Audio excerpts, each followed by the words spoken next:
começar.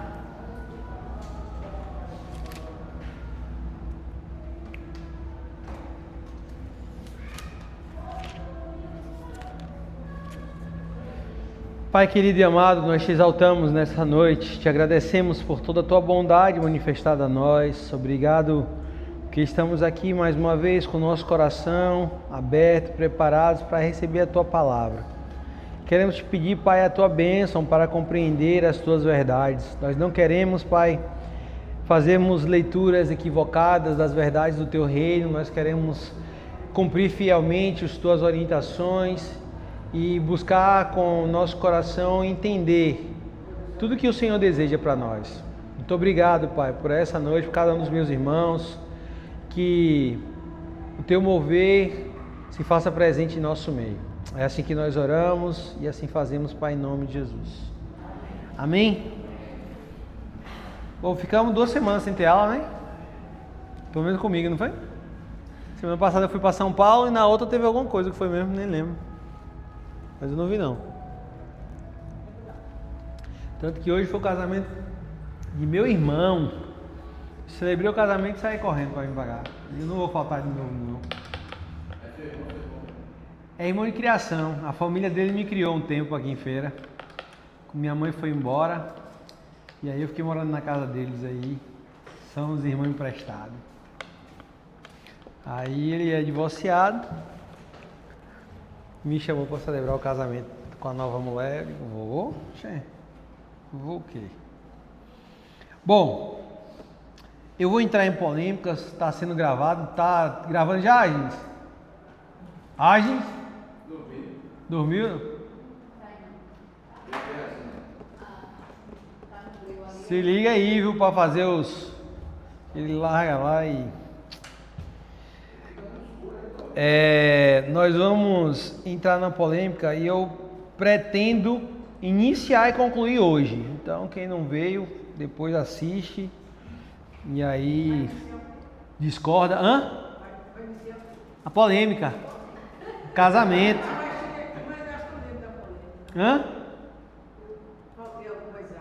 Foi, né?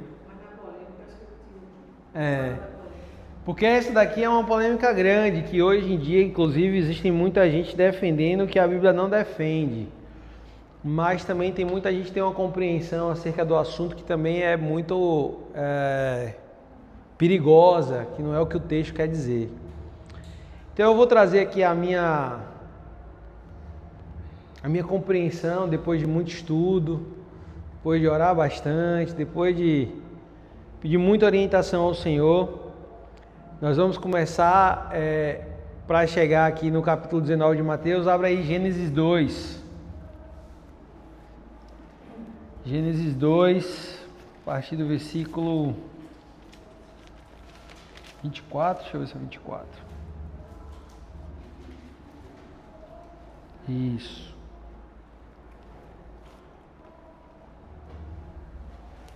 Quem pode ler aí o versículo 24?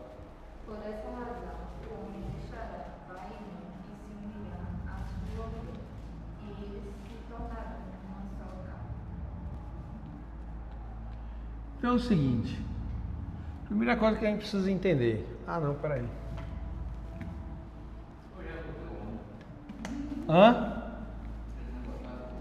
Não, é para botar.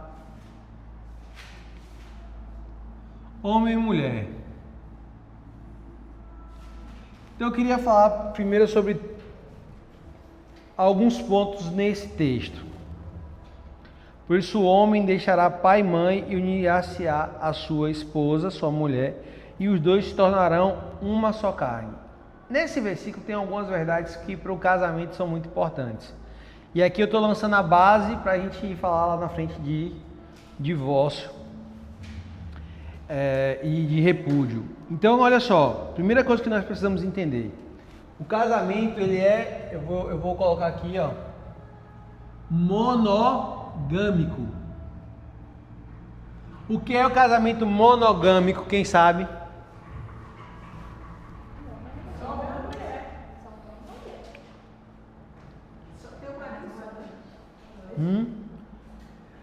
Exato.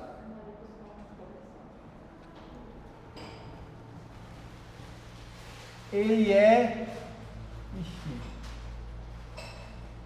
Misericórdia, como é que eu falo disso direto e agora deu um branco? Monogâmico é entre um homem e uma mulher, não é poligamia. Poligamia são muitas relações, um homem com muitas mulheres ou uma mulher com muitos homens. Então é monogâmico. Segundo lugar, ele é Vixe. Não, mas é quando os dois se tornam uma só carne. Vixe, Jesus.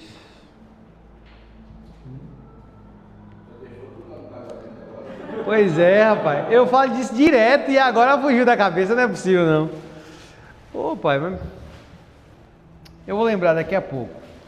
Eu vou colocar aqui. São a união de corpos. É monossomático. Monossomático. Tá vendo? Somático.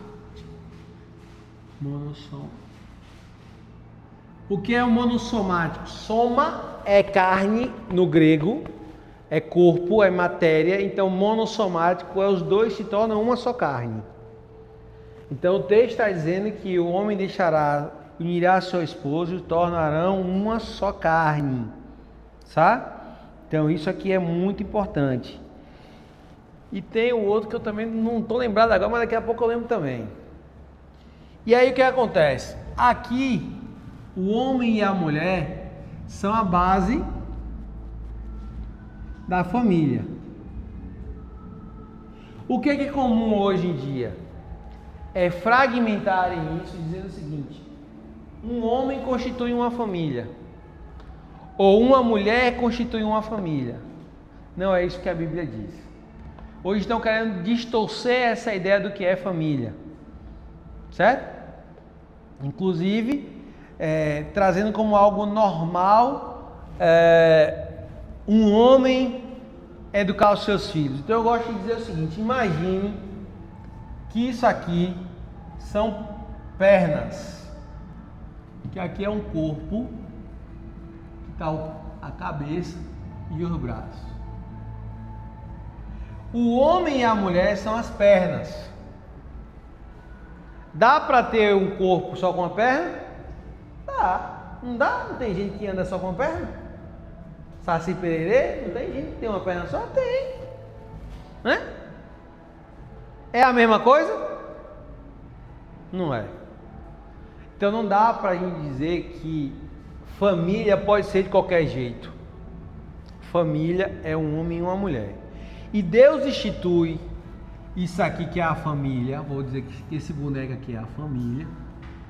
E a família pode ter muitos membros, né? Os pais, os tios e tal, uma família. Mas aqui eu estou falando do núcleo familiar. Homem e mulher que vão ter a sua prole e os seus filhos. E isso vai criar um ambiente propício para o desenvolvimento dessas crianças. Eu sou filho de pai separado e converso com qualquer pessoa tranquilamente que disser que é saudável para uma criança ser criada num ambiente de separação. Saudável não é. Se cria, ninguém morre. Mas dizer que é bom? Não. Onde é que está o ambiente saudável? Onde tem um homem e uma mulher juntos. Com suas diferenças, com seus problemas, com as suas dificuldades, mas juntos. Né? Não estamos falando de casais perfeitos, mas casais que se propõem a caminhar juntos, independente das... Né? Agora mesmo lá no casamento a gente faz aquela pergunta clássica: você promete que vai amar, respeitar, cuidar, na saúde, na doença, na fartura, na escassez, até que a morte separe? Todo mundo diz o quê? Sim. Quando arrocha um pouquinho, é não. Oh. Então o que eu preciso deixar como base? Quem instituiu a base da família? Deus. Nós vamos ver na palavra essa citação de Gênesis 2:24 o tempo todo. Lá no Novo Testamento, Jesus cita, Paulo cita. Por quê? Porque eles estão dizendo, olha, a origem da família Família não é um projeto da sociedade, como se dizem. Na faculdade, no curso de teologia, tem uma galera aí que diz que família, na verdade, foi uma invenção para dominar. Que como é que funcionava nas tribos antigamente? Homens pegavam a mulher que quisesse e o filho era filho de todo mundo, era filho da comunidade. Os primeiros primatas, né? Viviam em bandos e não tinha esse negócio de essa aqui é a mulher de fulano, esse aqui é o marido de fulano, não. Todo mundo tinha relação com todo mundo, quando nascia um filho não tinha que dizer quem é o pai, não, era pai, todo mundo era o pai, todo mundo tinha a obrigação de cuidar. Eles tentam dizer que foi assim que surgiu a ideia de posse, de propriedade. O homem começou a dizer, não, essa daqui é só minha. E agora, se ela é só minha, o filho que ela gera é meu. Então a responsabilidade agora também é só minha. E aí assim que foi se desenvolvendo a família, né? Essa é a forma que o mundo apresenta o surgimento da família. Mas nós não cremos assim, nós cremos que foi Deus que deu uma orientação. Que o homem deve sair do convívio do seu pai e sua mãe. Por quê? Porque ele agora está saindo de uma família para gerar uma nova família. Isso acontece com as sementes. Laranja. A semente está lá dentro da laranja. A semente sai, vai para a terra e ali ela forma uma nova árvore. E essa árvore vai gerar novos frutos com novas sementes e a vida continua a fluir a seguir. Então, quando nós olhamos para aqui, isso precisa estar muito claro. E por que eu vou bater muito nisso? Nessa base de explicação. Porque é em cima disso que nós vamos compreender um pouco do que Deuteronômio vai dizer e é o que nós vamos entender um pouco do que Jesus vai falar. Certo? Esse aqui é o entendimento. Então, eu vou dar aqui o nome que duas pessoas casaram, José e Maria, tá? Então, quando, por exemplo, o texto diz que Deus uniu, aí existem dois extremos. Existe aquele que diz o seguinte, eu celebrei um casamento. Aí, lá a gente, quando declara, né? Eu declaro marido e mulher em nome do Pai, do Filho e do Espírito Santo. E o que Deus uniu não separa o homem. Beleza? Beleza. Então o que acontece? Eu estou dizendo que Deus está unindo José e Maria. Sim ou não? Não. Porque eu não tenho como validar o achismo que eles têm. E se não foi Deus que uniu? Calma, eu falei que ia ser polêmico, mas eu quero que vocês reflitam. Imagine se eu, como pastor, eu só vou celebrar o casamento de quem eu tiver convicção de que Deus uniu. Quantos casamentos a gente ia fazer? 0. Sim ou não? Porque eu não tenho como saber.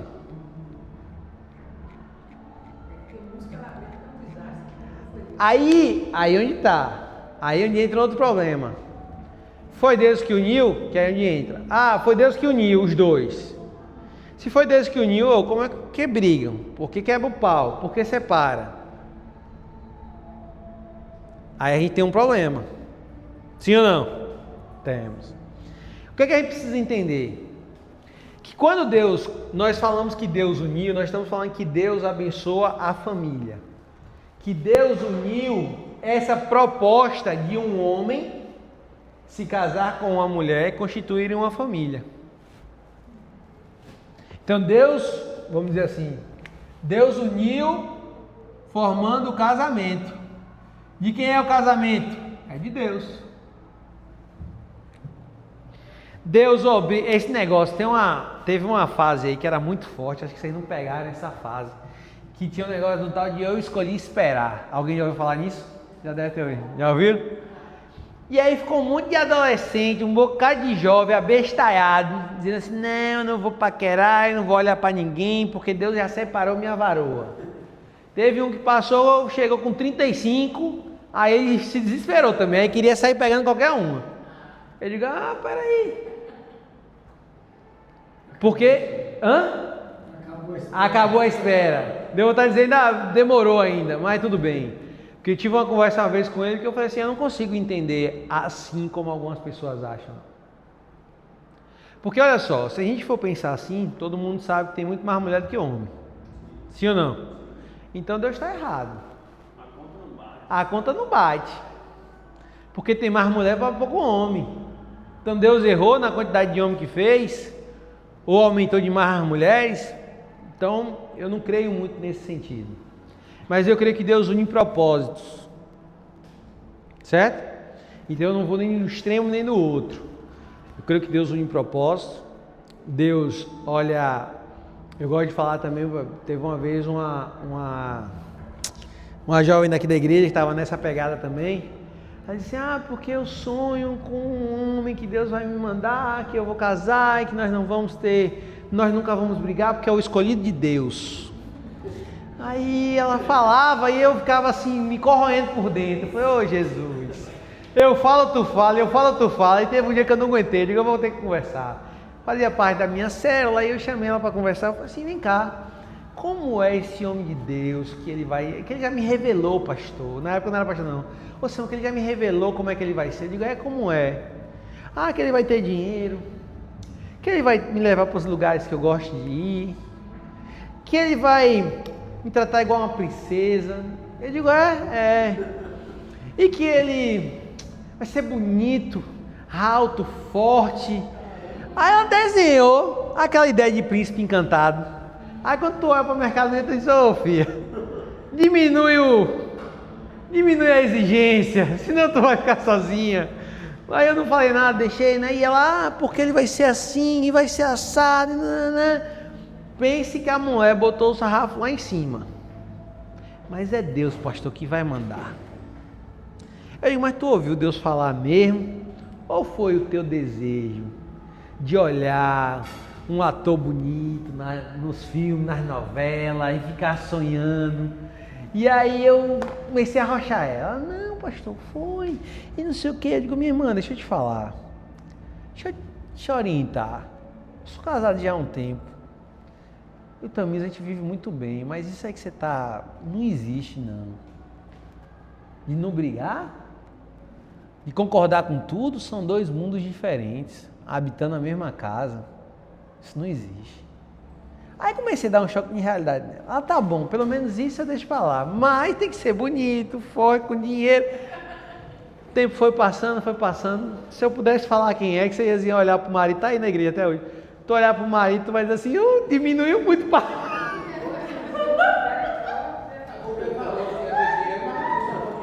Mas diminuiu muito. É gente boa, cara. Gente boa, mas não fazia o que ela queria. Porque eu falava com ela o seguinte: peça uma coisa para Deus, que seja um homem de Deus e vai lhe fazer feliz. Eu conheço gente que o marido é lindo, cheio de dinheiro e não é feliz. Então beleza, não se... Gastou, né, dele? Gastou, né? Não sabe nada. Ela nem era da igreja na época, não sabe não. Mas se eu pudesse falar, não vou falar não, para não... É gente boa, cara, mas é feio, que dói, assim, mal amanhada. Dá vontade de olhar para ela, brincar com ela, mas eu não vou ferir a irmã, não. Então... Não, eu até falo que Deus foi muito amoroso comigo e muito mal com o Tamires, né? Por quê? Mas quando a gente para pensar sobre a questão da união, que se fosse como esse povo prega, que Deus, quando você nasceu, Deus já tinha preparado a sua mulher. Eu digo: tá, um exemplo. O Zé, quando nasceu, Deus já separou: Maria vai ser tua mulher. Vamos pensar. Aí chega lá nos 18 anos, o Zé vai curtir a vida, porque ele tem livre-arbítrio, sim ou não? Faz o que ele quer, o que ele acha que tem que ser feito, casa com outra mulher. E aí? Pois é uma predestinação para o casamento, porque quando o cara pega uma boa, bem, mas se pegar uma ruim, vai dizer: Deus é mau, porque separou esse traste para mim. Como eu vejo muita mulher pensando assim, dizendo assim: eu fiz alguma coisa, porque Deus me deu uma pessoa dessa, e fica revoltada com Deus, botando a culpa em Deus pela escolha que foi dela. Mas Deus sabe porque a gente vai. Saber é uma coisa, escolher é outra, minha irmã. Saber, ele sabe de tudo. Mas não foi ele que escolheu por você, porque você tem livre-arbítrio. Porque tem o livre-arbítrio, porque senão a gente tem que tirar o livre-arbítrio da jogada. Se tirar o livre-arbítrio da jogada, o negócio fica feio. Desanda tudo. Ao meu ver, tirou o livre-arbítrio, desanda tudo. Também diz que eu sou teólogo do livre-arbítrio. Mexendo numa coisa de livre-arbítrio, meu irmão, para mim... Certo? Então, olha só. Como eu estou falando, Deus não une o Zé com a Maria. Porque senão nós teríamos que ser pré-deterministas e não haveria livre-arbítrio. Ou seja, eu não tive outra escolha a não ser Tamires. Aí não teria amor, porque o que me une a ela é meu amor por ela. O que me fez ficar apaixonado quando eu fui morar lá em Saint-Sé, longe, dizer, oh meu Deus, será que eu vou voltar para a feira? Será que eu vou casar com aquela mulher que eu amo? E o que me fez voltar? Porque eu amava. Eu estava a mais de quase 800 quilômetros de distância. Livre-arbítrio, foi minha escolha. Teve um monte de menina lá que se interessou por mim, algumas porque meu pai tinha muito dinheiro e armaram o bode para me pegar e graças a Deus o Senhor me deu livramento, porque senão estava lá. Eu tive que tomar decisões, fazer escolhas, ser chamado de viado, que a menina queria fazer eu tocar o terror comigo e eu caí fora. Foi uma escolha. E se eu caio? Se eu engravido uma menina dessa lá? E o pai me força a casar, como era o costume da época. Eu não estava aqui. Eu não estava aqui. Aí eu ia botar a culpa em Deus? Não. Jesus nos ensina lá na oração do Pai Nosso. Não nos deixe cair, mas livra-nos do mal. Ou seja, a tentação vem. Se a gente cai ou não, a história é outra. Tá? Então, deu para entender isso aqui? Que quando, dentro da minha leitura de Bíblia, e vocês podem discordar, ficar à vontade, ninguém precisa concordar comigo, o que eu estou dizendo, por isso que eu não fico, quando vou fazer um casamento, peraí, deixa eu fazer aqui os testes para ver se o teu marido é o escolhido de Deus para a tua vida. Não tem como não, velho. Tu tá dizendo que é? Vamos abençoar esse negócio, porque Deus abençoa casamentos. Deu para entender? Quando as pessoas dizem, pastor que faz casamento de divorciado, tá fazendo. Meu irmão, quem é que abençoa uniões? É Deus. Certo? Aí nós vamos chegar daqui a pouco sobre essa questão do divórcio, tá? Então, não sei se Deus reparou esse dia, porque eu acabei de fazer um casamento de 2 divorciados, né, mãe? Vamos lá. Deuteronômio 24. Deuteronômio 24. Acho que nós até já lemos, né? Mas eu vou ler novamente.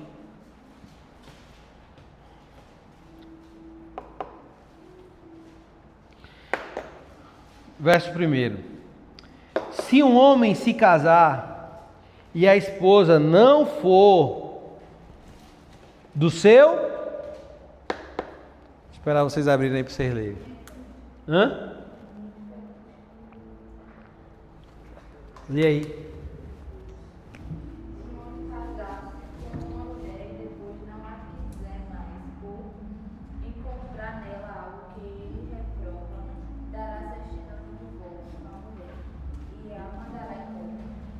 Pronto. Olha só.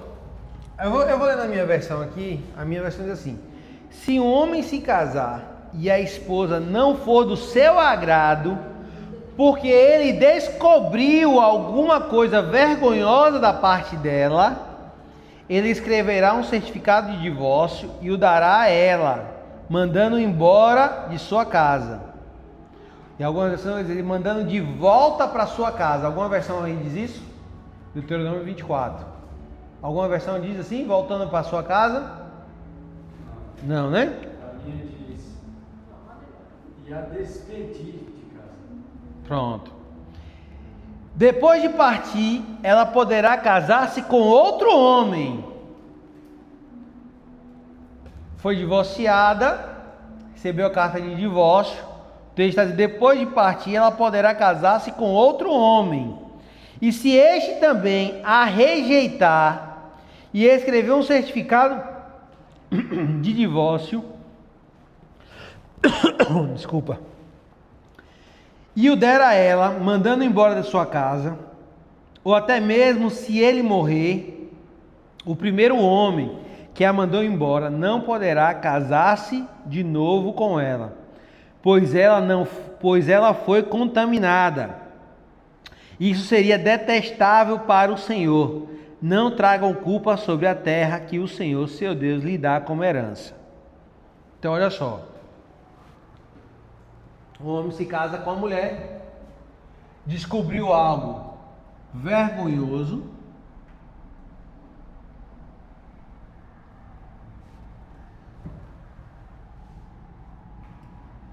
divórcio.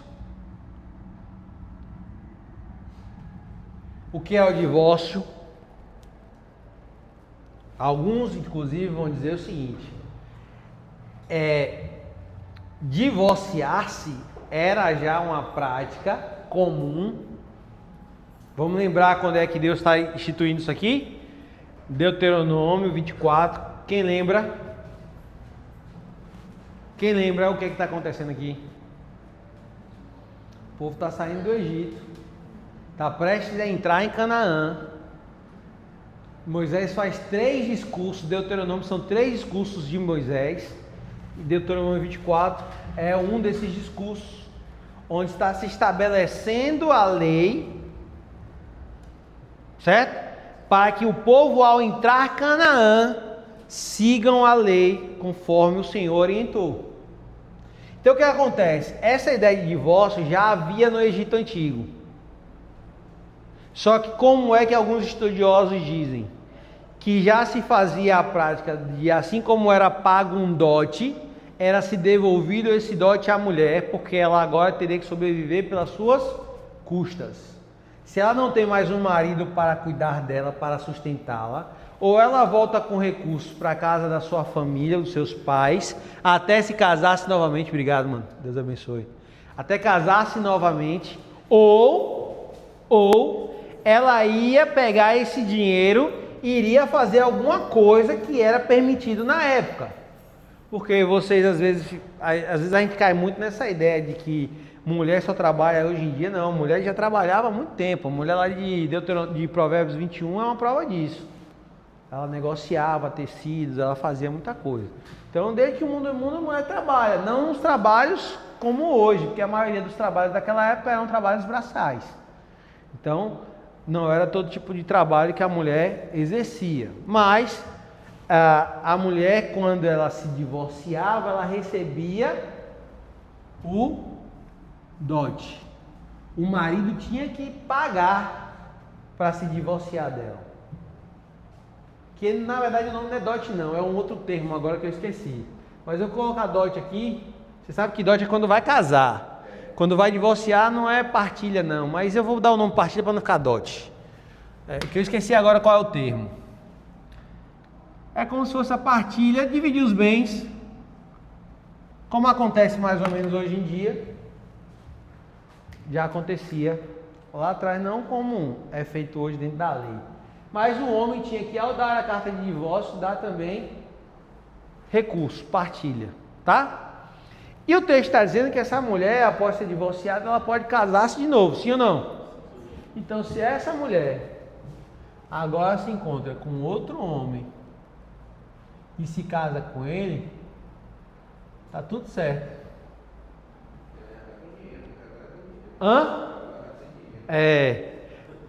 Agora tem dinheiro.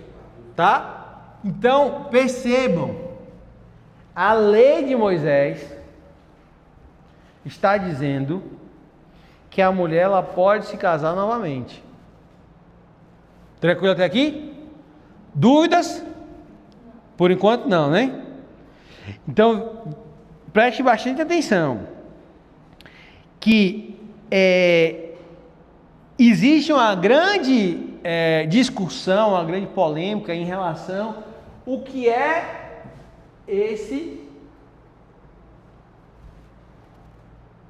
esse estado vergonhoso, essa coisa vergonhosa, como diz a minha versão, que o marido pode descobrir. Aí, os rabinos da época de Jesus, porque isso é discutido, porque a lei foi instituída dessa forma. Aí, os rabinos de toda a história tentam discutir o que é que pode dar permissão para um homem separar, para um homem divorciar de sua esposa. Quais são os motivos? Aí, Hillel, vocês já conhecem os dois rabinos do tempo de Jesus, Shammai e Hillel. Shammai é mais tradicional, Hillel é mais aberto, mais liberal, porque tem uma influência mais grega, né? Então, Hillel vai dizer o seguinte, qualquer coisa. Se um dia o cara acordar e a mulher não deu bom dia direito, ou queimou o ovo, ele pode separar. Qualquer coisa. Aí Shammai já é mais tradicional, Shammai diz não. Só por questões sexuais.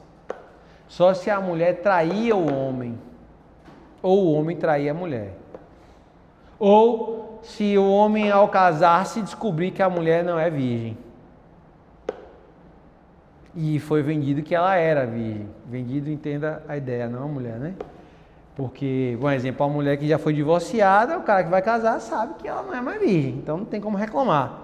Mas o primeiro casamento ela não poderia, né?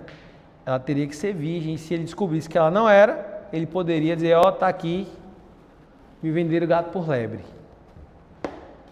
Então Shammai defende essa ideia que só esses motivos sexuais dariam permissão para o divórcio e daria essa carta de divórcio, tá? Porém, nos tempos de Jesus havia uma prática também, e Jesus vai bater muito nisso, tá? Qual era a prática? Como para eles era comum um homem ter muitas mulheres, porque depois dos reis, Davi tem quantas mulheres? Porrada. Saul, um monte. Salomão nem se fala. 1.600 mulheres, não, 400 mulheres e 600 concubinas, né? Ou é o contrário? Imagina, se cuidar de uma dá trabalho, como é que esse ninja fazia para cuidar de 700 mulheres? Não fazia nada, né? Eu já fiz conta, eu digo mesmo, se ele deitasse com uma todos os dias, ele passava 2 anos para ver uma mulher.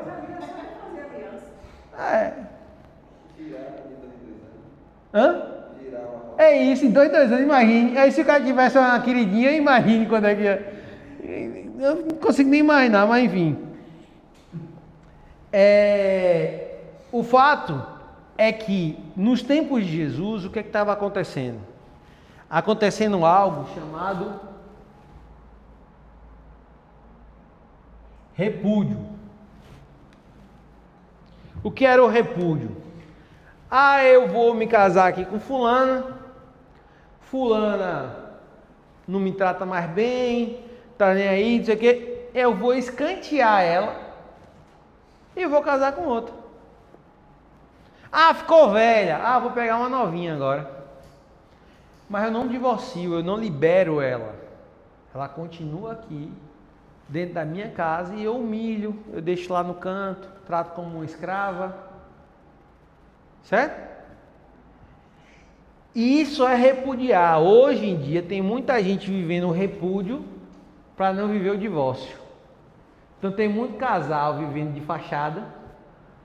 Quando desce do carro, um pega na mão do outro para vir na igreja, mas dormem separados, não são mais casal, não planejam junto, não faz mais nada, mas vivem junto.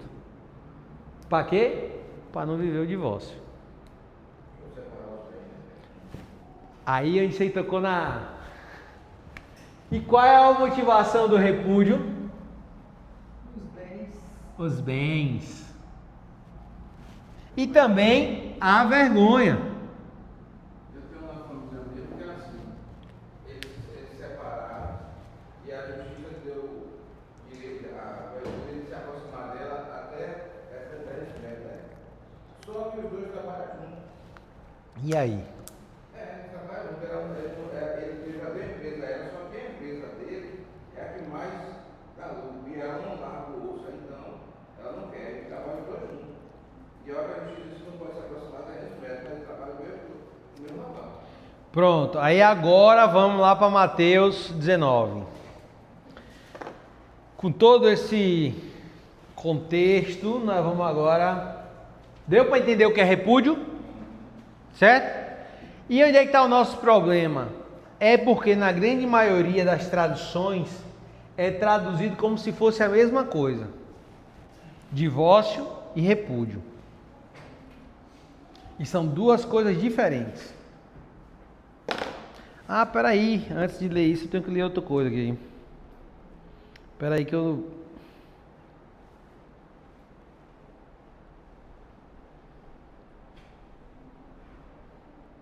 Abra sua Bíblia aí em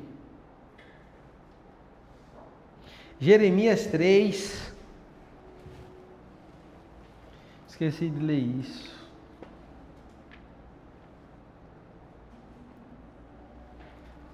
Pastor, o senhor falou o significado do repúdio, que no caso é deixar de lado a outra esposa.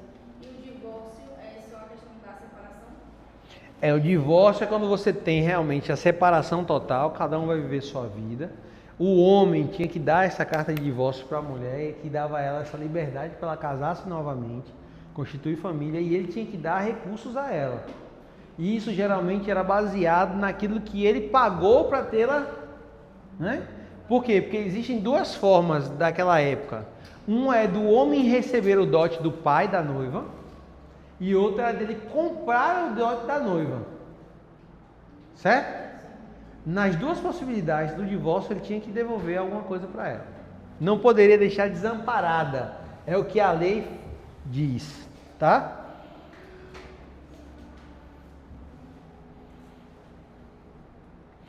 Olha só. Deus, Jeremias 3. Deus está indignado com Israel. Revoltado com Israel. Por quê? Porque Israel traiu Deus com diversos outros deuses. Olha só.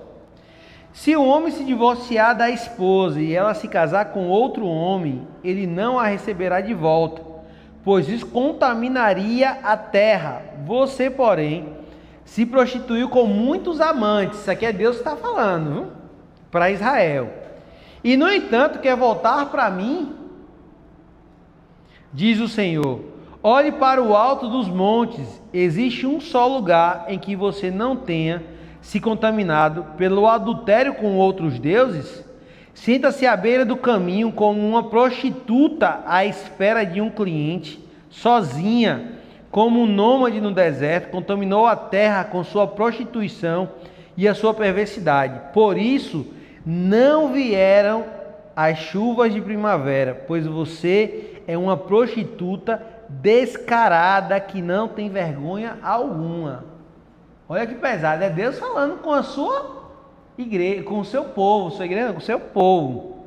Ainda assim você me diz: Pai, tem me conduzido desde a minha juventude, certamente não ficarás irado para sempre, certamente te esquecerás do que aconteceu. Você fala desse modo, mas continua a praticar todo o mal possível.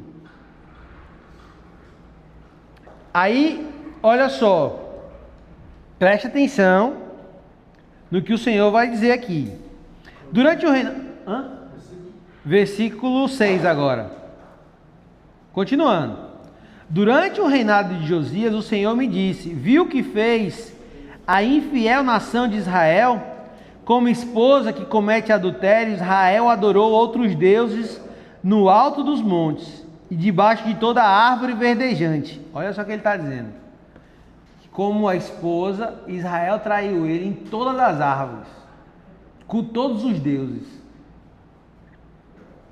Pensei, depois de fazer tudo isso, ela voltará para mim, mas não voltou. E Judá, sua irmã traiçoeira, viu isso. Ela viu que me divorciei da infiel Israel por causa de seu...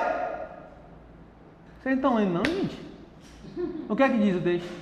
Adultério. Quem se divorciou? Hã? Deus. Deus. Vocês estão perguntando? Deus. Deus está dizendo que ele se divorciou de Israel. Eu estou tentando com ele. É porque já tem assinatura. Oxi. Jeremias, filhão. Dormiu muito aí, meu pai. Jeremias 3. Jeremias 3, lê aí. Aí olha só, versículo 8, 3:8, de novo, eu vou ler o 3:8 de novo. Ela viu que me divorciei da infiel Israel por causa de seu adultério.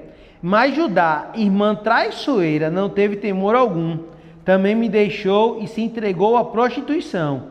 Israel não se preocupou nem com um pouco em cometer adultério, a adorar ídolos feitos de madeira e pedra. Agora a terra está contaminada. Apesar de tudo isso, Judá, sua irmã traiçoeira, não voltou para mim com sinceridade. Apenas fingiu estar arrependida.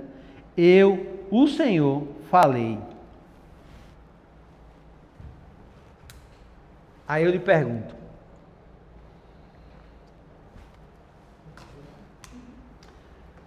O Deus, como alguns dizem, que tem um texto que diz que Deus abomina o quê? O divórcio? É o que vou falar. É o repúdio. Por que o repúdio? Porque o repúdio é maldade. Você mantém uma pessoa presa, sem poder desfrutar da vida, enquanto você está lá, vivendo com a novinha, com outras, de boa, mas está lá, escanteada, presa. Então olha só, Deus que abomina o divórcio, ele iria dizer que ele se divorciou de Israel? Faz sentido para vocês? Faz sentido? Deus que abomina o divórcio. Onde é o texto? O quê? Vai dizer que se divorciou de Israel? Ele se divorciou de Israel?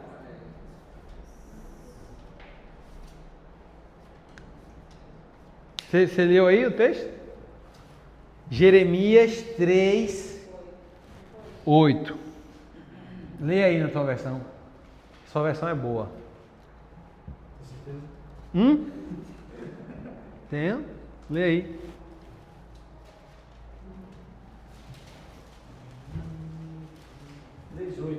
Isso. Quando por causa de tudo isto, por ter cometido adultério, eu despedi a pérfida Israel e lhe dei carta de divórcio. Aí, ó. Vi que a falsa Judá, sua irmã, não temeu, mas ela mesma se foi e se deu à prostituição. Então, só até onde você leu a carta, o texto ainda diz que deu a carta de divórcio. É dizer assim, ó, vai viver sua vida. Isso, só que o que é importante a gente perceber? Que aqui eu vou aspar, bem aspado umas 10 vezes, que é um momento de... Não sei se eu posso falar isso. Um momento de revolta de Deus, chateado com Israel. Porque nós percebemos que ele não faz isso, ele não se divorcia. E o texto vai dizer mais na frente que é como se ele voltasse, aí depois vai ter a relação de Oséias com a prostituta, que ele toma para se casar, sabe? Lembram disso? Vocês já fizeram Oséias, né? Então ele toma e diz assim, olha, como uma mulher que se deitou com todos os homens que encontrou, é você Israel, mas eu quero você de volta. E aí ele, mesmo tendo essa, como é que eu posso dizer, essa dor de ter sido traído, rejeitado por todos os outros deuses, porque ele é fiel à promessa dele, ele resgata. Quando as futuras gerações se arrependem, ele se venha, porque se arrependeram dos maus caminhos, tá? Daqui a pouco ela vai me dar umas olhadas aqui, porque ela não ouviu as introduções, né? Mas isso, daquela geração. daquele povo que estava idolatrando outros deuses.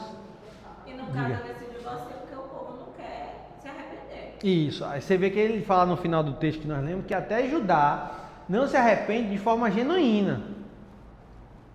Não foi um arrependimento genuíno naquele momento, mas mesmo assim ele, diga, quem quer falar? Eu fiquei ligada aí no senhor e eu não esqueci uma dúvida. Quando voltar eu leio. Pronto, alguma dúvida até aqui? Expliquei direitinho até aqui? Porque nós precisamos saber isso para poder interpretar o que Jesus disse. Certo? Hã?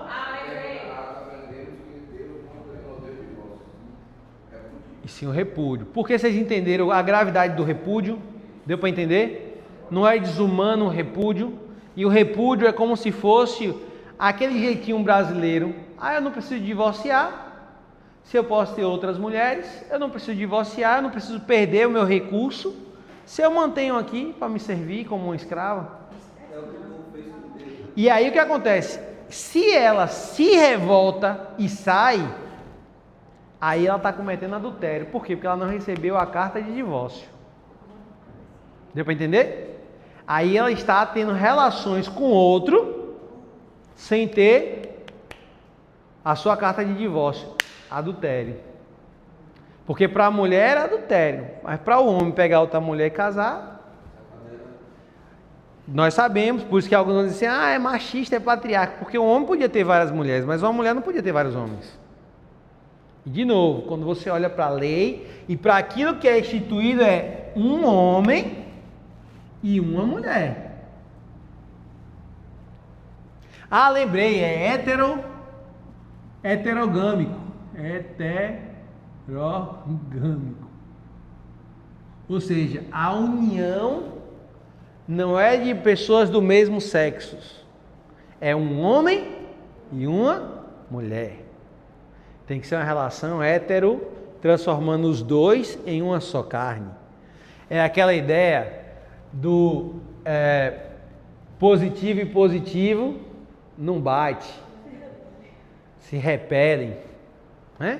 Mas o positivo com o negativo dá liga. Homem com mulher dá uma só carne, mulher com mulher não dá uma só carne.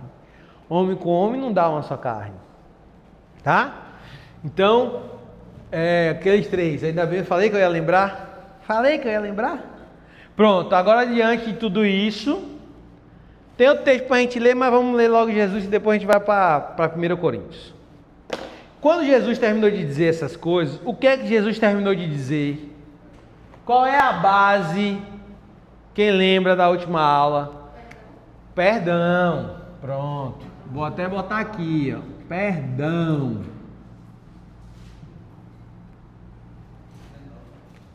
Aí agora nós vamos ler o 19, porque a base do 18, o fechamento do 18 é o perdão. E olha só que o capítulo 19 ele vai conectar o que Jesus estava falando com esse novo assunto. Não é assim, aconteceu aqui, passou alguns dias, aconteceu essa outra coisa. Não. Olha só. 19:1. Quando Jesus terminou de dizer essas coisas, deixou a Galileia e foi para uma região da Judéia, a leste do Rio Jordão. Grandes multidões o seguiam e ele curou os enfermos. Alguns fariseus apareceram e tentaram apanhar Jesus numa armadilha, perguntando: deve-se permitir que um homem se divorcie de sua mulher? Por qual motivo? Por quê? Porque, como eu falei, olha a pergunta dele, como é capciosa. Um rabino da época disse por qualquer motivo. O outro diz o seguinte: não, só se for uma coisa grave de adultério. Então colocam Jesus diante desse dilema. Jesus responde: vocês não leram o quê? Qual a pergunta de Jesus? Vocês não leram nas escrituras, a minha versão diz assim, respondeu Jesus: elas registram que desde o princípio o Criador fez homem e mulher. E disse: por isso o homem deixa pai e mãe, se unir à sua mulher, e os dois tornarão uma só carne. Uma vez que já não são dois, mas um só, que ninguém separe o que Deus uniu. Olha só.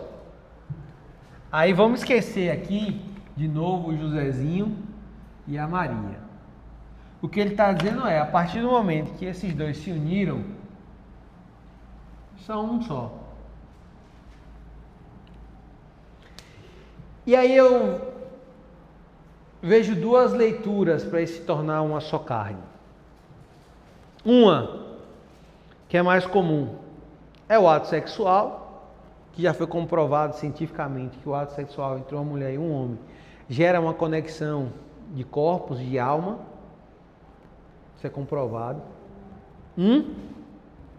Fale. Sanguínea, isso. Eu conheço um pastor que ele vai além.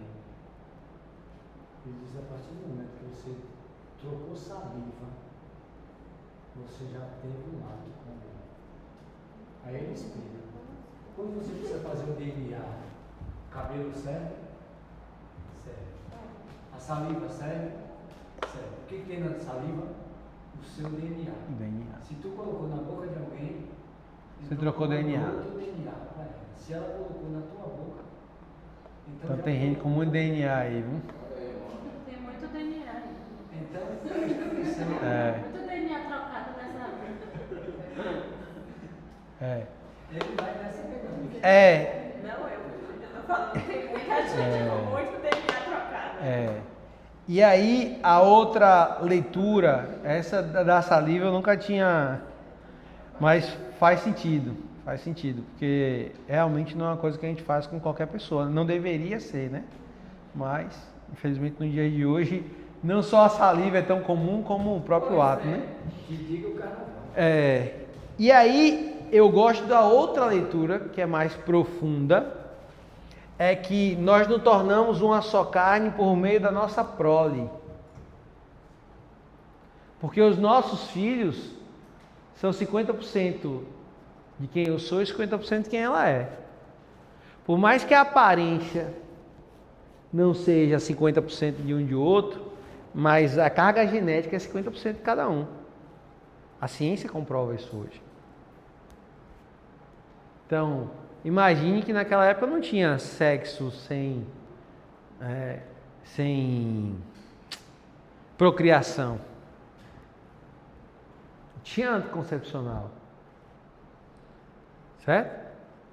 Os abortos daquela época, as mulheres, as prostitutas, elas faziam aborto de maneiras absurdas, que eram comuns. Porque não tinha camisinha, não tinha nada disso. Imagine, é porque a gente pensa, às vezes, partindo da nossa realidade. Mas imagina aquela realidade, os homens todos saudáveis, tendo relação com...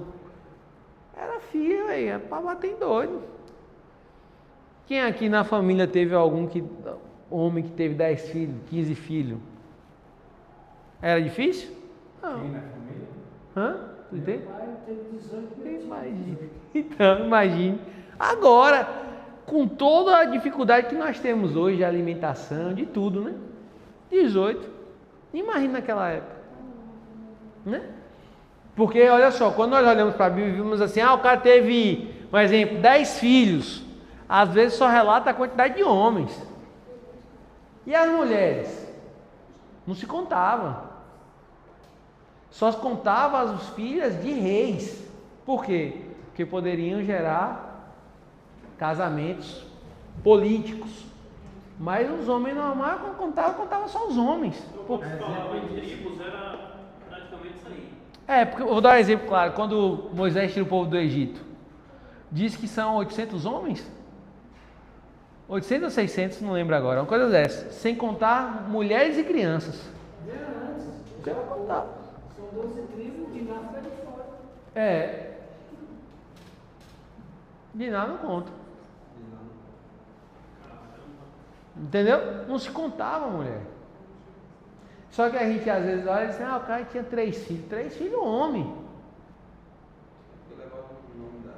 A família era através do homem, não era da mulher. Porque o homem ia para a guerra, o homem contava-se com força de trabalho, o homem tinha outra relevância, então se contava a mulher. Tá? Então, isso aqui é importante. Aí, vamos lá. Alguma dúvida até aqui? Estou explicando direitinho? Vamos lá. Então, quando Jesus está apontando para as Escrituras, ele está fazendo, primeiro voltando para essa base da família, que é homem e mulher, seguindo esses princípios heterogâmico, monogâmico, monossomático, né? E tem outro termo também que agora estou vindo aqui, mas daqui a pouco ele chega. É muita coisa para a gente. Eu tenho que parar de confiar em minha mente, eu tenho que começar a anotar as coisas. Então, o que é que ele está dizendo aqui? O que é que Jesus está explicando para mim com a minha leitura? E de novo, vou deixar isso claro várias vezes, é a minha leitura. Você não é obrigado a crer como eu creio. Mas eu creio que Deus está dizendo o seguinte: eu criei uma base para ser a família, que é um homem e uma mulher. E isso não pode ser desfeito. A base da família nunca vai ser 2 homens, uma mulher com os meninos. Vai ser um homem e uma mulher. Por isso que, em caso de divórcio, a lei permitia casar-se novamente. Por quê? Porque se uma família foi quebrada por divórcio, ou pelo divórcio ou pela viuvez, pela morte de um dos cônjuges, ela deve ser reestruturada através de um novo membro. Mas a família deve permanecer. Um homem e uma mulher. Certo? Olha a importância disso, só para a gente entender um pouco mais a fundo. A verdadeira religião que Tiago aponta é o quê? Quem lembra? Não é possível não, gente. Hã? Não. Das viúvas e os órfãos. Por quê? Porque um órfão não tem quem cuide, não tem família. Uma viúva, a depender da idade, ela não vai achar um outro homem para casar, porque dependendo da idade ninguém vai querer mais. Então ela fica desamparada se ela não tem filhos. Paulo, na carta aos... Meu Deus do céu, não vou lembrar agora não, mas daqui a pouco eu lembro. Em uma das suas cartas ele diz assim: cuidem das viúvas, em primeiro lugar os de casa. É Timóteo? Não, não é Timóteo não. Não é Timóteo não. Não lembro, mas ele vai dizer isso. Ele diz o seguinte: quando tiver uma viúva, os de casa tem que cuidar primeiro da sua viúva de casa. Se não tiver quem ajude, a igreja tem que ajudar. Por quê? Porque foi uma família fragmentada e ela não tem como se reestruturar mais. Aí a igreja tem que entrar em ação. Mas enquanto ela puder se reestruturar, tá? Aí vamos lá. E eles perguntaram: então por que Moisés disse na lei que o homem poderia dar à esposa um certificado de divórcio e mandá-la embora? Jesus respondeu: Moisés permitiu o divórcio apenas como concessão, pois o coração de vocês é duro. Mas não era esse o propósito original. O que ele está dizendo aqui? Que quando o homem tem algo vergonhoso da mulher, ele tem que, na verdade, trabalhar isso. Porque muitas vezes o que está entrando ali é a dureza do coração. Então, que o ideal é o quê? Que ele insista, que não divorcie. Por quê? Porque Deus instituiu a família como a base. E é por isso que algumas correntes ideológicas querem tanto destruir a ideia de família. Porque eles sabem a importância da família. Uma família forte gera indivíduos fortes. Uma família fraca, desestruturada, gera indivíduos fracos e desestruturados. Sociedades fracas. Então eu vi um vídeo esses dias interessantíssimo. Um muçulmano falando que eles apoiam a esquerda. Eu não sou político, mas eu achei essa leitura interessante. Eu não sou nem de esquerda nem de direita, eu sou de Jesus. Mas ele dizendo que ele quer que, por exemplo, tenham marchas homoafetivas, para não falar outros termos por causa da gravação, que se libere o aborto, que se libere drogas, todas essas pautas aí. Por quê? Porque isso gera uma sociedade fraca. E eles querem isso, porque eles querem impor a forma deles de ver. Então, numa sociedade cristã forte, eles não conseguem se impor. Mas numa sociedade fraca, eles conseguem. Então, eles usam essas pautas para enfraquecer a sociedade. Eles gostam disso, eles apoiam. Mas eles não se aliam. Pelo contrário, depois eles vão lá e combatem. Porque na ideia deles, o inimigo do meu amigo... Não, como é? É isso mesmo. O amigo... O inimigo do meu inimigo é meu amigo, isso. O inimigo do meu inimigo é meu amigo, é isso aí. É essa a ideia. Então eles querem isso. Mas voltando aqui, olha só. Perceba como ele está apontando para Moisés. E ele fala sobre essa questão. Aí eu parei aonde? Versículo 9. E eu lhes digo o seguinte: quem se divorciar de sua esposa, o que só poderá fazer em caso de imoralidade, e se casar com outra, comete adultério. Aí eu queria que você lesse... Vamos ler o 10, depois a gente lê. Os discípulos de Jesus disseram: se essa é a condição do homem em relação à sua mulher, é melhor o quê? Não casar. Se essa é a condição, é melhor não casar. Porque casar, para ter essa obrigação de ter que estar com ela pro resto da vida, isso aqui é muito difícil. Eu quero ter essa oportunidade de, em algum momento, se ela me chatear, eu dar um pé na bunda, eu escantear, eu deixar ela de canto. E aí, olha só, versículo 11: nem todos têm como aceitar esse ensino, disse Jesus. Só aqueles que recebem a ajuda de Deus. Alguns nascem eunucos, outros foram feitos eunucos por outros, e alguns a si mesmos fazem eunucos por causa do reino dos céus. Quem puder, que aceite isso. E aí?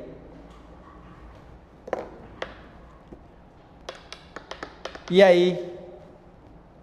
Quero ouvir vocês agora. E aí? O que é que vocês acham? Fazendo a leitura do Antigo Testamento. Diga aí, então. Eu não quero passar perto de fora nunca. Faz o quê? Não quero passar perto de fora nunca.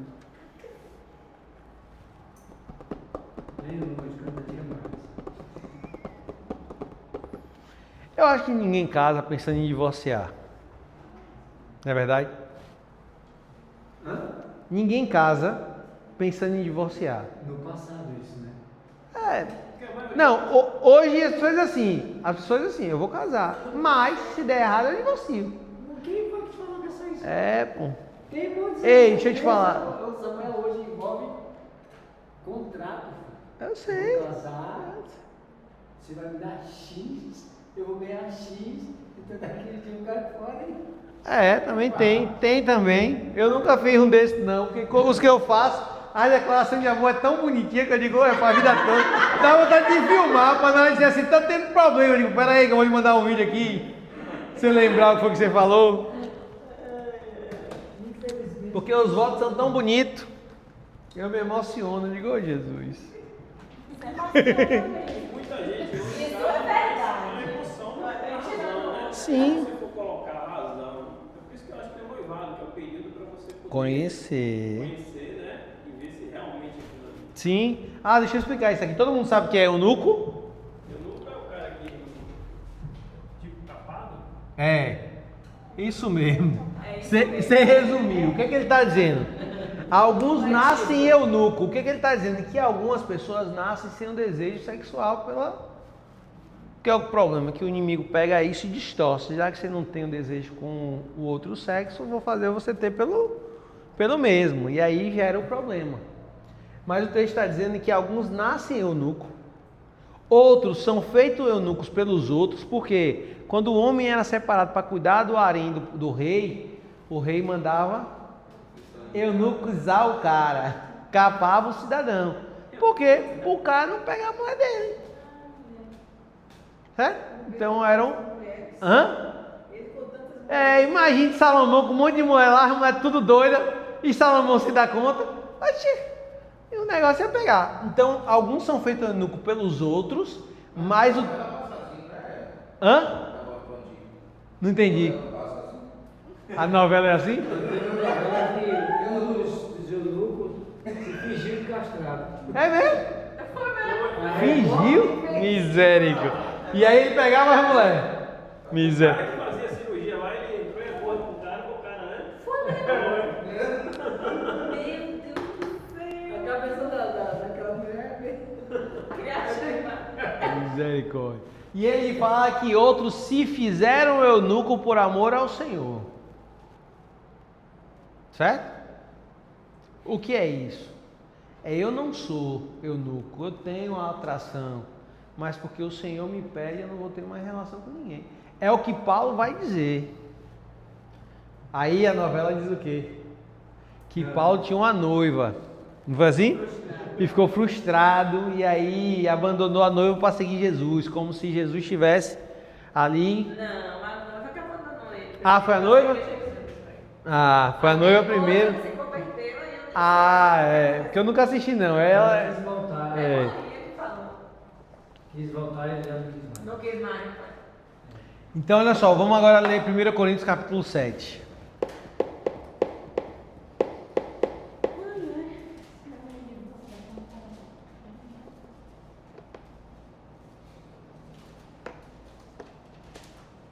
Vamos ler, na verdade, o 6, porque está conectado com o que ele está falando, tá?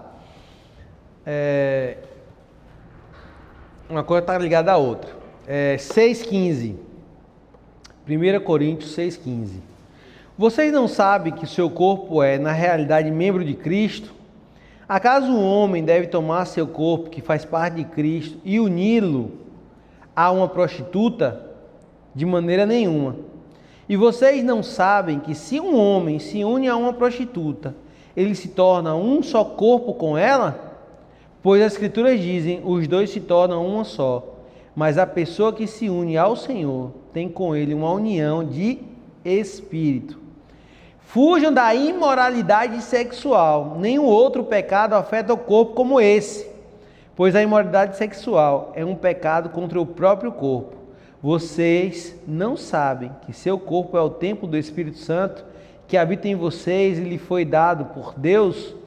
Vocês não pertencem a si mesmos, pois foram comprados por alto preço. Portanto, honre a Deus com o seu corpo. Deu para perceber aqui que ele está falando sobre a questão da imoralidade sexual, e aí ele vai entrar agora sobre uma orientação muito importante. Capítulo 7. Agora, quanto às perguntas que vocês me fizeram em sua carta, digo que é bom que o homem não toque em mulher. Olha só, ele está respondendo a uma carta que foi feita. Que pergunta foi essa? Nós não sabemos, nós temos o teor da sua resposta. Então olha só o que ele vai dizer. Mas uma vez que há tanta imoralidade sexual, cada homem deve ter sua própria esposa e cada mulher seu próprio... O que é que ele estava fazendo aqui? Voltando à base da família. Um homem, uma mulher. Tá?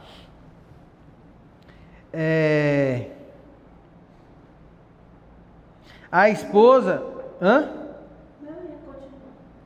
Versículo 3, né? Versículo 3. O marido deve satisfazer as necessidades conjugais de sua esposa. E a esposa deve fazer o mesmo por seu marido. A esposa não tem autoridade sobre o seu corpo, mas sim o marido. Da mesma forma, não é o marido que tem autoridade sobre o seu corpo, mas sim a esposa. Não privem um ao outro de terem relações, a menos que ambos concordem em abster-se da intimidade sexual por certo tempo, a fim de que se dediquem de modo mais pleno à oração. Depois disso, unam-se novamente, para que Satanás não os tente por causa de sua falta de domínio próprio. Digo isso como concessão e não como... Como o quê? Mandamento. Olha só. Muito provavelmente, a pergunta deles é: o que é que faz com a mulher que não quer ter relação com o marido? Ou o marido que não quer ter relação com a mulher? O que é isso? Repúdio. Tá vivendo junto, tá na mesma casa, às vezes até no mesmo quarto, mas dois estranhos. Não estão tendo vida sexual. O texto está dizendo, de forma clara, não.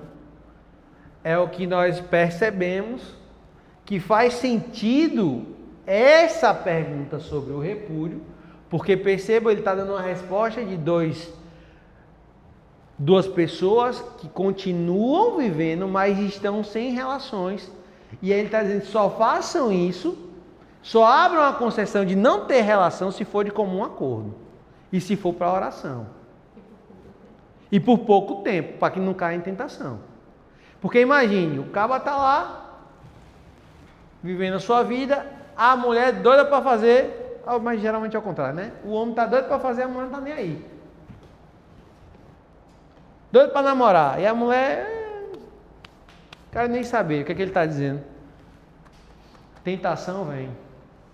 E a chance de cometer uma falha, de buscar fora do casamento, e cometer o pecado, a falha que ele citou no texto anterior, perceba que ele está lançando a base para dar a resposta à pergunta. Se deitar com uma prostituta, você está contaminando o seu corpo e o corpo de Cristo, porque você é membro desse corpo. Certo? Então ele está dizendo assim: não faça isso. Para não acontecer isso, o que é que tem que acontecer? O marido e a mulher. Um não domina o seu próprio corpo. Quem domina o corpo do marido? A mulher. Quem domina o corpo da mulher? É o homem. Então não pode negar. Certo? Olha que orientação profunda, poderosa. E olha quem orienta. E olha quem orienta. Quem orienta? Alguém? Aí não sabe. Na verdade é o seguinte: alguns dizem que ele foi casado. Por quê? Porque para fazer parte do Sinédrio, só homens casados. E ele era líder no Sinédrio. Então provavelmente ele foi ou viúvo, divorciado, não sei, eu acho que faz mais sentido o viúvo. Ou ele tinha a mulher dele lá e ele fazia o viagem dele e voltava para a casa dele. Mas que muito provavelmente ele foi casado. Por quê? Porque ele era líder do Sinédrio. E para ser líder do Sinédrio tinha que ser casado. Não, antes, não aqui nessa condição. Casado ou não? Sim, já foi casado. Não era ainda. Não é? Mas ele não era só aluno de Gamaliel? Não. Em 2 Coríntios diz que ele era líder, ele era líder dos fariseus. Ele era, como é o termo no judaísmo, eu esqueci agora. Ele era autoridade. Ele foi membro do Sinédrio. Esse é um dos motivos que ele não... Alguns vão dizer que ele consegue isso porque ele é cidadão romano e estudou com Gamaliel, que é da escola de Hilel. Mas, para ser líder do Sinédrio, segundo a lei do judaísmo da época, tinha que ser casado. Por isso que alguns defendem essa ideia. É uma ideia. Eu não gosto de fazer uma afirmação. Isso. O Sinédrio principalmente. Fariseu era aquele que, segundo a lei... Mas enfim, é conjectura. Nós não sabemos porque não tem nenhum documento que diga que ele era ou não era. O que nós temos é o quê? Ele dizendo... Vamos ver o que é que ele diz mais à frente. Digo isso com concessão não... Gostaria que todos fossem como eu. Mas cada um tem seu próprio dom, concebido por Deus. Um tem esse tipo de dom e outro aquele. Acho que ele já anotou no celular. Pronto. Portanto, digo aos solteiros, e as viúvas. É melhor que permaneçam como eu. Mas isso dá a ideia que ele pode ser solteiro ou viúvo. Como diz Bicu, se isso não vai nos tirar do reino, então não discutamos. Não o quê? Não discutamos. Sim, mas o que eu estou falando é porque a gente está só acostumado a ouvir dizer que ele era solteiro, que a gente não para pensar na possibilidade que a Bíblia não nega que ele poderia ser viúvo. O que é que ele está dizendo? Aí ele vai dizer o porquê. Vamos lá? Permanece como eu, versículo 9. Mas se não conseguirem se controlar, devem se casar. É melhor se casar que arder em desejo.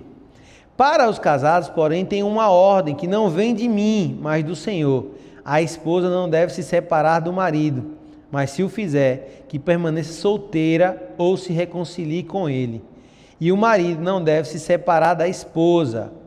Olha só, ele está falando de novo o quê? Família, homem e mulher, reforçando. E vamos lembrar que ele está escrevendo uma igreja de cultura helênica, em um ambiente onde a homoafetividade era algo normal, onde existia a sacerdotisa das deusas lá que tinham homens que, para se tornarem sacerdotes dessas deusas, se castravam, tinham relações homoafetivas. Então era um monte de... Tudo isso acontecia em Coríntios. E ele está escrevendo para essa igreja, que tem todo tipo de gente. Mas se o fizer, que permaneça solteiro e se reconcilie. Agora me dirijo aos demais. Embora o Senhor não tenha dado instruções específicas a respeito, se o irmão for casado com uma mulher descrente e ela estiver disposta a continuar vivendo com ele, não se separe dela. Se estiver disposta. E se uma irmã for casada com um homem descrente e ele estiver disposto a continuar vivendo com ela, não se separe dele. Pois o marido descrente é santificado pela esposa, e a esposa descrente é santificada pelo marido. Do contrário, os filhos seriam impuros, mas eles são santos.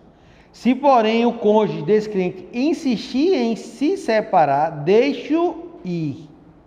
E nesses casos, o irmão ou a irmã não está mais preso a outra pessoa, pois Deus o chamou para viver em paz. Você, esposa, como sabe que seu marido poderia ser salvo por sua causa? E você, marido, como sabe se sua esposa poderia ser salvo por sua causa? Cada um continue a viver a situação em que o Senhor o colocou, e cada um permaneça como estava quando Deus o chamou. Essa é a minha regra para todas as igrejas. Se o homem foi circuncidado antes de crer, não deve tentar mudar de condição. E se um homem não foi circuncidado antes de crer, não deve ser agora, pois não faz diferença se ele foi circuncidado ou não. O importante é que obedeça aos mandamentos de Deus. O que é que vocês entenderam?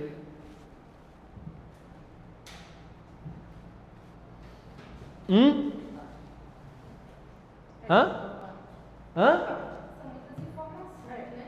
Aí vai falando a respeito da questão de não se separar caso o cônjuge não seja cristão, ele deve permanecer, porque tem a possibilidade que a pessoa não sabe se ela vai ser salva por continuar pelo casamento.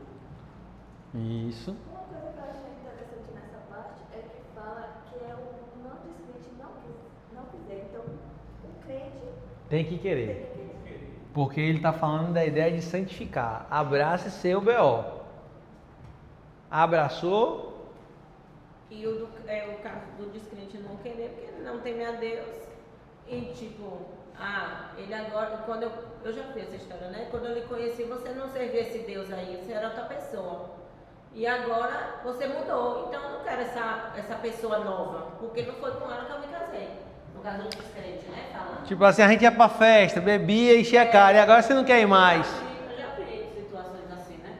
Então, tipo, o cara não quer, né? E é por causa do Senhor aí que ele está rejeitando. Então, mais importa agradar a Deus do que aos homens. Mas, no caso, é ele que não quer, né? Ou ela, né? A descrente. E Aí, não a crente. qual é a orientação dele? Versículo 15. Se, porém, o cônjuge descrente insistir em se separar, deixe-o ir. Nesses casos, o irmão ou a irmã não está mais preso a outra pessoa, pois Deus os chamou para viver em... A pessoa quer ter uma família, o outro não quer. E aí? Certo? E aí?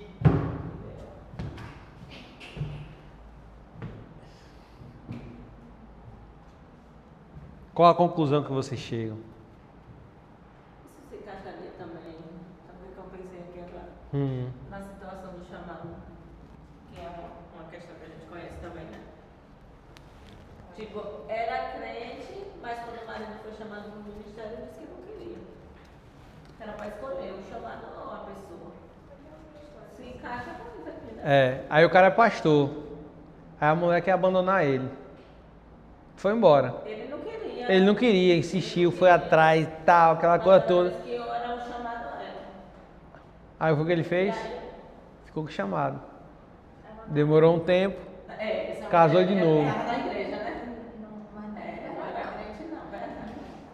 E aí casou de novo. Tem filhos, é uma bênção. Um pastor, um grande homem de Deus. Segundo o mundo, segundo a leitura tradicional, o que é que diz? Ele está em adultério. Não é assim? Tem esse estigma, né, do pastor divorciado.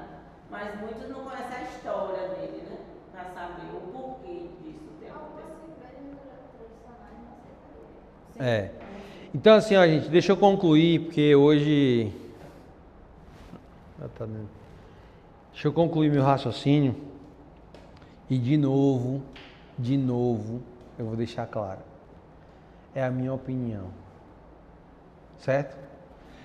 Eu vou trazer na próxima aula os termos no original. Quando a Bíblia usa repúdio, que eu não lembro agora o nome das palavras, eu esqueço, e divórcio. Por quê? Porque depois de entendermos as duas coisas, nós precisamos entender que o que o Senhor abomina é o repúdio. Porque o próprio Senhor diz que ele se divorciou de Israel. Mesmo que ele depois tenha, né, reconciliado. Mas com aquela geração ele divorciou. Ele deu carta de divórcio. Por quê? Porque ele entende a importância do livre-arbítrio. Você quer caminhar comigo? Estamos de mão dada. Você não quer? Deus te abençoe. Deus te abençoe não. Vá na paz. Na paz também não vai não. Siga seu rumo. Siga seu rumo. Porque Deus não quer ninguém caminhando com ele por obrigação. Porque se for assim, gente, não é casamento, não é amor. Mas se Tamires não tivesse a oportunidade de se afastar de mim, tem amor nisso? Não tem. Nós temos que estar livres para em algum momento dizer assim, eu não quero mais. Para toda a vida, Deise. Diga, dona Deise. Não, porque eu fui checar na Almeida Revista atualizada. Tá na repúdio. Tá repúdio. Algumas versões já corrigiram isso. Mas o problema é que nós precisamos ter esse entendimento cultural da época, esse contexto, para entender tanto o que diz a lei como o que diz Gênesis. Então nós lemos Gênesis, nós lemos Deuteronômio e nós lemos Jeremias. Podemos ler vários outros textos no Antigo Testamento, de Oséias, quando Deus vai falar da prostituição lá, da prostituta que é para tomar e tal. Mas assim, não dá. Quando nós lemos aqui, nós precisamos ter isso de forma muito clara.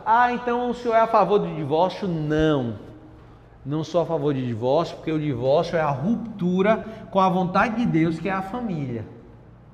E Jesus disse também que o divórcio acontece por causa da dureza do coração. Quantas e quantas experiências a gente ouve, testemunhos de pessoas que tinham tudo para separar, mas insistiram um pouco mais e estão até hoje. perseverado. Porque se desistir na primeira, qualquer coisa que é vergonhoso. Eu acordei e a mulher não tinha preparado café. Isso é uma vergonha para mim. Vou separar. Ou até o adultério mesmo. Se o homem e a mulher estão dispostos a perdoar, Sim. perdoou. Quantos casos a gente sabe também, né? De adultério que se perdoa e caminha. Exatamente. Não sofreram, porque o divórcio é uma. Não quero lembrar aquele negócio sem graça. Né? É de fato isso. Porque é muito sofrimento. Porque principalmente a família, quando ela é quebrada, aí você imagine o que é, por exemplo, a mulher separou do marido. Aí ela agora é manca. A família dela é só com a perna. Só que aí o que ela faz? Ela desenvolve uma muleta que é um novo marido. E aí ela tem filhos desse primeiro. É a mesma coisa? Não é, gente. E nunca vai ser. Por melhor que seja o cara. Eu tenho um padrasto maravilhoso. Pensa num cara bom. Mas não é a mesma coisa ser meu pai. Nunca me bateu, nunca gritou comigo, me dava dinheiro, fazia as coisas escondidas de minha mãe. É uma bênção. Uma bênção. Era. Olha, pra você ter ideia, sabe como ele era? Na época que R$10 era muito dinheiro. R$10, a gente passava o dia jogando videogame na locadora. Ele dizia assim, neguinho, toma aqui, vou lhe dar 5 e 5. Ele dava trocado, ele dizia, você esconda e diga pra sua mãe que eu só dei 5. Porque ela dizia assim, pra que você quer esse dinheiro todo? Pegava meus 5 e me dava 2, tome 2. Aí ela abafava, aí daqui a pouco ele me dava os 5 para ela. Ele me deu 5, ela não, me dê esse aqui, eu tome 2. Aí mandava, ensinava e a gente gostava, porque senão ela pegava meu dinheiro. É maravilhoso. Mas assim, é uma muleta na minha família. Nunca vai ser o meu pai. Deu para entender? E o que é que acontece? É forte. E o que é duro de ouvir. O que é que acontece? E eu não estou dizendo que quando isso acontecer que não é a vontade de Deus, Deus permite, pela lei que nós lemos, pelo que Paulo está dizendo, que a pessoa está livre. É o texto que diz? É assim que eu leio. Tem gente que não consegue ler assim, eu respeito. Então quando me perguntam, você faz casamento de divorciado, como eu falei, acabei de vir, casei 2 divorciados. Eu estou aqui para julgar a história deles?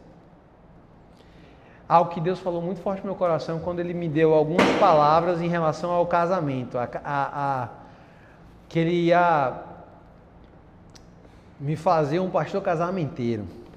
Já contei essa história para vocês? Já, né? Da caneta.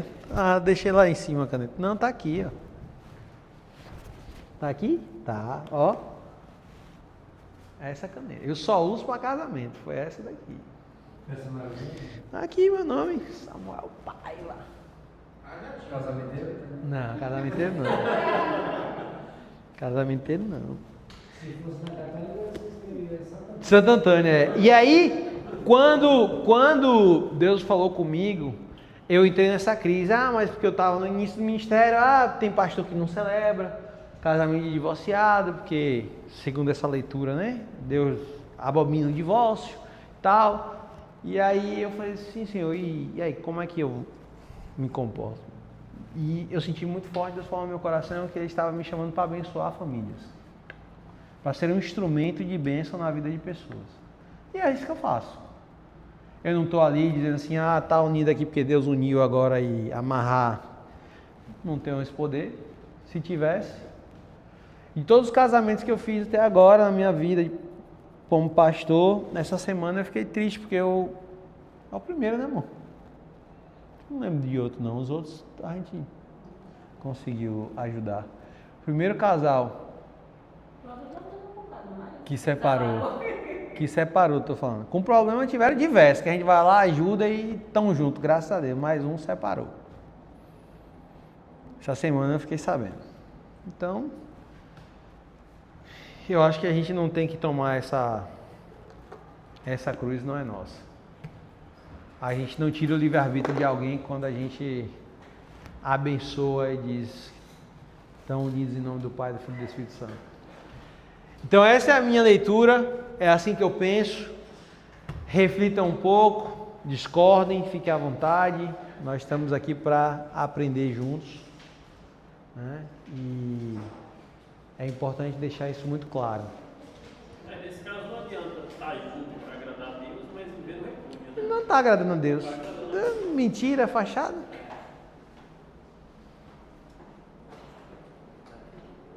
Ah, sim, uma coisa que eu ia falar, eu acabei esquecendo. O que está acontecendo no tempo de Jesus? Muitos religiosos estão com suas muitas mulheres, sem querer liberar os recursos e nem ter a vergonha de que, porque imagine, se é algo vergonhoso no primeiro ano de casamento, beleza, a culpa é dela. Ela revelou, o que foi? Desde que fez uma revelação aqui. O que foi, Deise? Fala aí. Que a gente leu o Deuteronômio, né? E fala lá que não pode voltar para onde Pro primeiro. Aí eu lembrei, se a muleta quebrar, não pode botar. Não pode enxertar a perna. Já era, arrancou, já foi. Tremendo isso, né? Mas eu estava falando o seguinte, que muitos ali do tempo de Jesus estão com suas repudiadas em casa, e o problema é o quê? Dinheiro. Porque não querem dar a carta de divórcio. Custa caro dar a carta de divórcio. Eu vou perder. Como E Jesus... muitos casamentos hoje, principalmente com rico, né? Não quer, vive um inferno, mas para não dividir os bens, não separa. E o que é isso? A dureza do coração. E tem crente que não separa para não ficar feio na igreja. Assim, que eu estava falando aqui da vergonha, rapidinho, para não perder o raciocínio que eu lembrei. Não é porque ama, não. E não é nem por Deus, é por causa da vergonha. Olha só, se eu exemplo, eu casei com o Tamires aqui. Eu descobri alguma coisa vergonhosa. No primeiro ano, o problema é dela, a vergonha é dela. Porque ela me enganou durante o tempo. Mas se passa 10 anos, como é que agora eu separo e digo que eu descobri uma coisa vergonhosa? Hã? Deu para entender? Que fica um negócio difícil? Então, a desculpa cai. Aí a brecha da lei cai. E cai sobre o marido uma vergonha também, para a mulher e para ele. Mas Jesus, e nos tempos de Jesus e de Paulo, isso é tão comum, certo? Que nesse caso se tratava o quê? A igreja precisa ajudar essas mulheres. A igreja precisa ajudar. Por quê? Porque é alguém vulnerável na sociedade. E toda vulnerabilidade social precisa ser atendida pela igreja.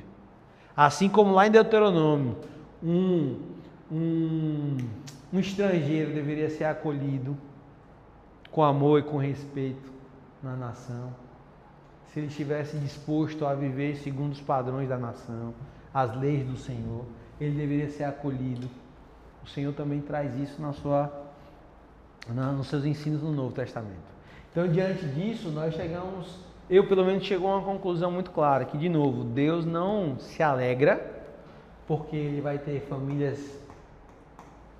fragmentadas, mutiladas, não agrada ao Senhor, mas também não faz sentido o repúdio. E o que é o divórcio? O divórcio é uma possibilidade de novas famílias serem estruturadas. Amém? Dúvidas? Discordâncias? Fiquem à vontade, eu quero ouvir vocês. Eu tenho estudado muito sobre isso, viu? Por isso que eu estava também foi que também eu não quero deixar de falar essa semana, porque Não vi esse homem nessa aula, você tá ruim. tem que vir. Porque eu também imagino que tanta coisa ainda fugiu o correr da cabeça, porque eu estava estudando tanto isso e enfim, espero que tenha ajudado um pouco vocês, né? Porque, por exemplo, segundo essa ideia tradicional, só pode separar se for por traição, não é isso? Mas o cara que bate na mulher todos os dias, agride, espanca. Aí vamos ler Malaquias, Hum? um texto de Malaquias que o pessoal não lê essa parte do texto. Só lê que Deus abomina o divórcio, mas não lê o resto. 16 diz assim: eu odeio o divórcio, diz o Senhor, o Deus de Israel, e também odeio o homem que se cobre de violência, como se cobre de roupas, diz o Senhor dos Exércitos. Algumas versões já dizem mesmo assim, ou que cobre sua mulher de violência. Então, da mesma forma que Deus odeia o repúdio, Deus odeia a violência doméstica também. E a violência, a gente só entende como agressão física, né? Mas uma violência psicológica. De homem tá tratando uma mulher ali. Não, Maria da Penha é quando vai agressão mesmo. Mas o psicológico do cara. Tem cara que é manipulador, que... Eu achei que a mulher apanhava o cara, mas não. Era psicológico só. Ah, Maria da Penha. Ele não bateu, não. Ah, sim, sim. A Maria da Penha de verdade. Entendi. Malaquias o quê, Thaís? Hã? Malaquias o quê? Malaquias 16. 16 e 17. 2, 16 e Não, 17. só 16 mesmo.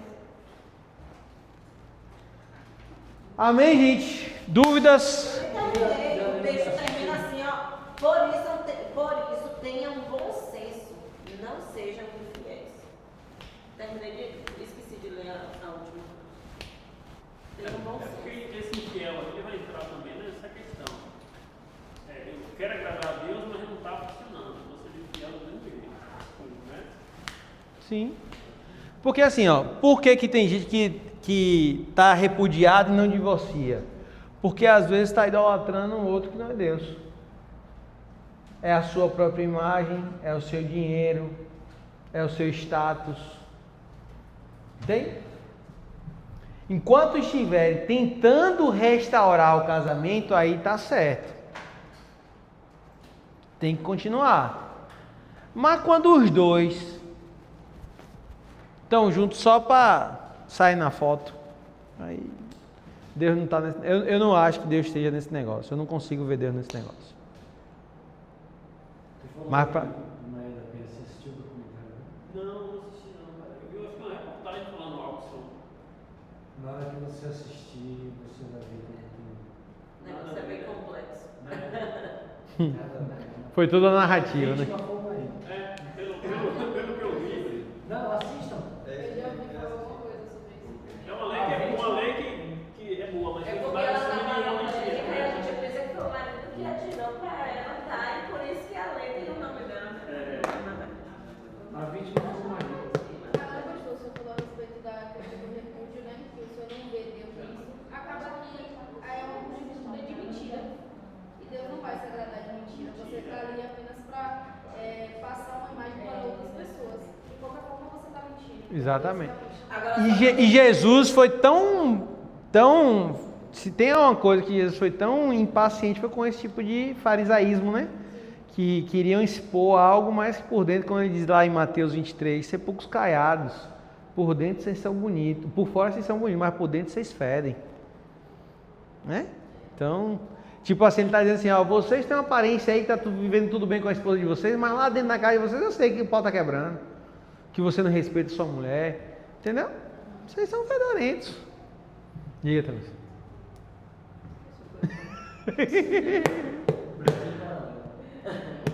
Brasil paralelo. Onde tem um documentário. sim, eu pensei que eu lembrei. E isso também não deve servir de desculpa para dizer assim, não está caminhando bem, a pessoa nem lutou, né? Nem tentou. Nem tentou, não, vamos divorciar como se fosse uma primeira opção. Né? Não é uma primeira opção. Como tudo já foi dito aí, né? Não é uma primeira opção, não é da vontade de Deus. Tem que se lutar para restituir a família. Mas a vida necessita... E tem que entender as consequências Sim. de amputar uma perna. E entender também que família é para gerar filhos, né? Sim. Porque tem gente que casa e diz, não, você Não quero ter filho. Porque assim, ó, você tem uma perna, tá gangrenando. Vai pegar o corpo todo, o que é que você faz? É melhor viver sem uma perna, mas viver. Vai ser a mesma coisa? Não, o ideal é tentar recuperar a perna, né? Ninguém vai ter um cortezinho na perna e dizer, vou arrancar logo. Não. Às vezes arranca o dedo. Tá gangrenando aonde? Vamos estar no dedo, vamos arrancar só o dedo. Né? E às vezes tem gente que tá com casamento, tem um probleminha desse tamanho e já quer arrancar logo a perna. Às vezes Tá com a unha encravada, a unha tá encravada, essa unha tá me dando trabalho, mas vou arrancar a perna. Vou arrancar a perna, né? Às vezes arrancar o dedo é mudar de lugar, é sair da dependência às vezes dos pais. Tem um monte de coisa que pode ser feito. Pode ser feito, Mas na cabeça das pessoas o que é mais comum? Separa. O mais fácil. Cada um segue sua vida. Parece ser mais fácil. Vou viver minha vida. Tu vai ter que arrumar outra pessoa que vai ter o mesmo problema ou outros e vai. É que nem eu gosto muito de Davi daqui da igreja. Davi, eletricista. 7 casamentos. 7? Não sei. Ou esse agora é o 7º, ou esse é o 8º. Aí ele disse, rapaz, chegar a uma conclusão. É tudo igual, só muda o CPF. O problema... Depois de 7 ele chegou à conclusão. Na verdade, Jesus entrou na vida dele e disse, não, o problema sou eu. Ele se converteu. Ele fala, ele se converteu. Ele se converteu Agora não. Agora não tem tempo. Eu ia falar, porque ele fala o seguinte, quando ele aceitou Jesus, ele começou a se enxergar. E ele viu que o problema não eram as outras pessoas, porque ele botava sempre a culpa nas mulheres. E ele viu que o problema era ele. E aí ele tá com a mulher até hoje, graças a Deus. Tem filha já grande, uma benção. Mas ele antes fala que teve 7... Foi casamento, né? Foram relacionamento de viver junto, essas coisas assim, sabe? Mas ele conta, está nas histórias aí dele. Amém? Vamos ficar de pé?